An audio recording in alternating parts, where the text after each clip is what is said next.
सभी को नमस्ते। कैसे हैं आप लोग? राम राम सभी को। फिर से आप लोगों का RPSC first grade school lecturer, RPSC second grade वरिष्ठ अध्यापक का प्रथम प्रश्न पत्र पीटीआई आप लोगों की बहुत महत्वपूर्ण रिवीजन क्लास आपके सामने रख रहा हूं और बहुत बेहतर तरीके से, स्मार्ट तरीके से आप इनका रिवीजन करेंगे।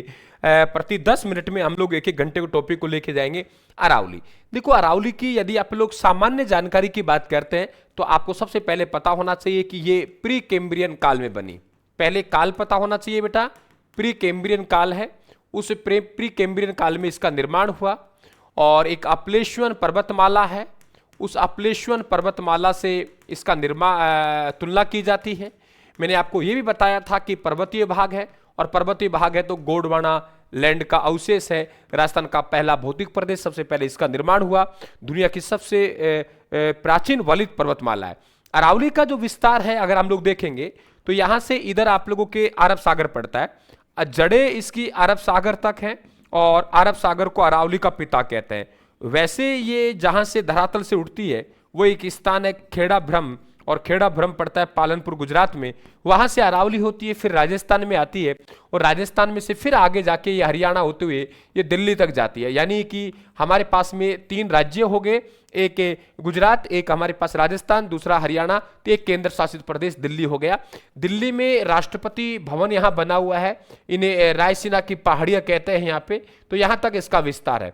अगर कुल विस्तार की बात करें यहां से लेके यहां तक तो 692 किमी है।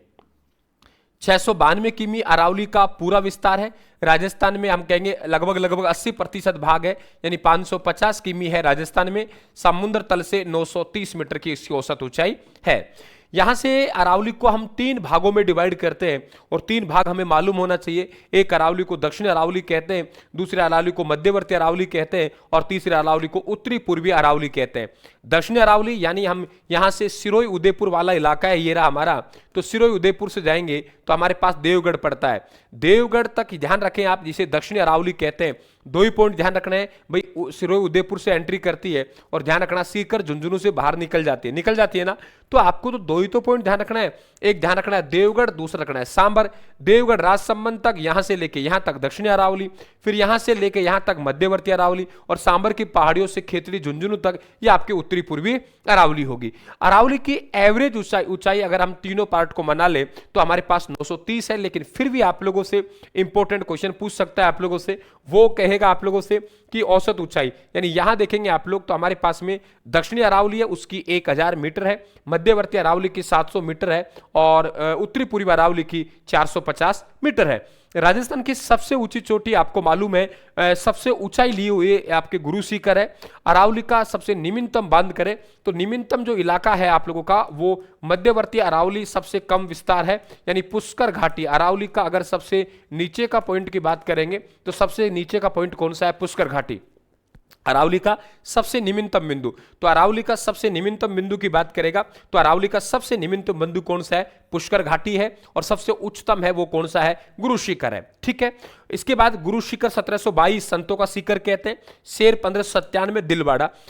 मध्यवर्ती अरावली की सबसे ऊंची चोटी पूछे तो मोरामजी है। ध्यान रखें आप लोग 933 934 कह देते हैं हम लोग, तो 933 934 के आसपास है। और दूसरे नंबर की चोटी अजमेर में तारागढ़ 873 और तीसरी नागपाड़ है जहां से लूनी नदी का उद्गम होता है, वो 795। तो 933 हो गया, 873 795, 933 आप लोगों के 873 795। सबसे ऊंची चोटी मोरामजी है, उसके बाद तारागढ़ है, उसके बाद नागपाड़ है। तो मोरामजी 933 34, तारागढ़ 873, नागपाड़ 795। इसके बाद में उत्तरी पूर्वी अरावली की सबसे ऊंची चोटी है वो आपके रघुनाथगढ़ है 1055। दूसरे नंबर पे मालखेत सीकर में 1052, फिर लोहारगढ़। तो 1055, 1052, 1051, ये ध्यान रखेंगे आप लोग। ठीक है, इसके अलावा हमारे पास यहां इधर से, अगर यहां से हम ऊपर तरफ चलेंगे तो यहां से अरावली इधर जाएंगे तो हमारा विस्तार कम होगा। नहीं, अरावली की चौड़ाई है दक्षिण पश्चिम से उत्तर पूर्व की तरफ जाने पर कम होती है। और इसके अरावली का सर्वाधिक विस्तार कहां है? उदयपुर जिले में। न्यूनतम विस्तार पूछे अजमेर जिले में, ये ध्यान रखें आप लोग, ये भी आपको मालूम होना चाहिए। अरावली पर्वतमाला है वो अरब सागर के समानांतर होने के कारण, अरब सागरीय मानसून आता जरूर है लेकिन वो समानांतर होने के कारण ये क्या करती है, ये आप लोगों के रोक नहीं पाती है और राजस्थान में वर्षा कम होती है। ये अरावली के ऊपर तरफ थार का मरुस्थल मरुस्थल है, थार के मरुस्थल के विस्तार को रोकती है। एक 50 सेंटीमीटर की वर्षा रेखा है जो थार के मरुस्थल, यानी इधर तो 50 सेंटीमीटर से अधिक वर्षा कम होगी और इधर 50 सेंटीमीटर से अधिक होगी, ये ध्यान रखें आप लोग। अरावली को राजस्थान का योजना प्रदेश कहते हैं क्योंकि अधिकांश खनिज यहां निकलते हैं, नदियों का उद्गम यहां होता है। अरावली के अगर समानांतर की बात करें, अरावली के समानांतर पश्चिम की ओर बहने वाली नदी लूनी है, ध्यान रखें आप लोग, और अरावली के समानांतर पूर्व की ओर बहने वाली नदी बनास है, ठीक है, ध्यान रखें आप लोग। वो नदी जो अरावली को लगभग मध्य से काट देती है, यहां से निकल के यहां से इस तरीके से जाती है, वो नदी हमारी कौन सी है? बनास है।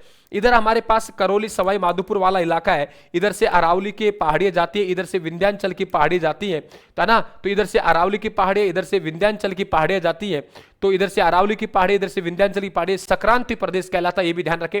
अरावली का जो विस्तार है, यानी यहां से हमारी अरावली प्रारंभ होती है, तो अरावली का विस्तार जैसे राजस्थान के मानचित्र का विस्तार है, वैसे आपको अरावली का विस्तार भी आना चाहिए। नीचे देखेंगे 23 डिग्री 20 मिनट से आप देखेंगे 28 डिग्री 20 मिनट तक, यानी 23 से 28, ये आपके 5 अक्षांशों के मध्य अरावली है। इसी तरीके से ये जो इलाका है उदयपुर सिरोही वाला और ये खेतड़ी वाला इलाका है, तो आप लोग कहेंगे 72 डिग्री से 77, यानी 5-5 का विस्तार। आप 23 में 5 जोड़ दो 28, यानी यू जो विस्तार है 23 डिग्री से 28 डिग्री उत्तरी अक्षांश यू विस्तार है, तो आप लोग कहेंगे 72 डिग्री से और 77 डिग्री पूर्वी देशांतर। इस बात ध्यान रखें आप लोग, तो बिल्कुल मालूम होना चाहिए अच्छी तरीके से आप लोगों को। और फिर एक ये स्क्रीनशॉट ले सकते हैं आप लोग यहां से। बाकी आप लोगों को पीडीएफ भी आप लोगों के लिए अवेलेबल रहेगी, है ना, पीडीएफ भी आप लोगों के लिए अवेलेबल रहेगी, बेटा पीडीएफ भी ले ले। और मैं तो ये कहता हूं आप लोगों के पीडीएफ भी आप लोगों के लिए अवेलेबल रहेगी, पीडीएफ भी आप प्राप्त कर ले। और यहां से देखेंगे आप लोग तो मूल अरावली, दक्षिणी अरावली, मध्यवर्ती, मैंने अरावली को बांट दिया गया है कि मूल अरावली का विस्तार कहां से कहां तक है, दक्षिण अरावली का विस्तार कहां से कहां तक है, मध्य अरावली का विस्तार कहां से कहां तक है, और उत्तरी पूर्वी अरावली का विस्तार कहां से कहां तक है। यहां पर्वतीय मिट्टी मिलती है, आपको इस बात का मालूम है। और ये अरावली पर्वतमाला मानसून जो थार का मरुस्थल बुलाता है उसको रोकने का काम ये कर देती है। हालांकि रोकने का मतलब अरब सागरीय मानसून इसके समानांतर होकर गुजर जाता है। आगे हम लोग बात करेंगे आप लोगों से प्रमुख दर्रा है, प्रमुख पठार है, प्रमुख चोटियां हैं, इसका हम लोग अगले 10 मिनट के सेशन बात करेंगे। रिवीजन के तौर से लगातार हमारे साथ कंटिन्यू जुड़े रहे, बहुत स्मार्ट रिवीजन देके जाऊंगा, यानी 5-5, 7-7 मिनट में वो डोज आप लोगों को जिसकी आपको आवश्यकता है, और अंत में यही रिवीजन होता है। इसी प्रकार से हमें फैक्ट प्राप्त करने होते हैं। आप सभी को थैंक यू। यदि क्लास अच्छी लगी हो तो बिल्कुल आप लाइक और शेयर करके मेरा हौसला अफजाई करेंगे, और किस टॉपिक पे आपको वीडियो चाहिए वो कमेंट बॉक्स में आप जरूर बताएं। थैंक यू, धन्यवाद, राम राम साहब।